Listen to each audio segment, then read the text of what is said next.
कांदा कैसा है अपना?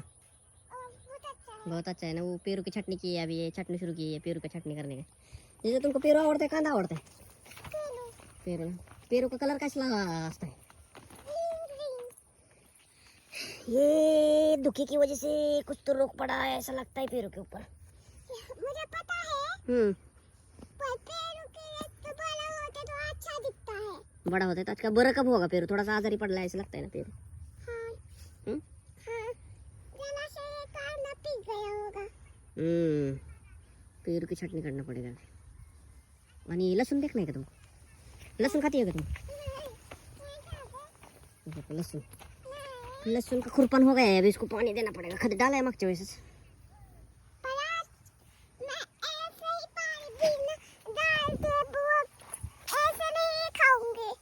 लहसुन ऐसे कच्चे नहीं खाने का, चांगला रहता है खाया तो कच्चे भी। देखो ये कैसा है।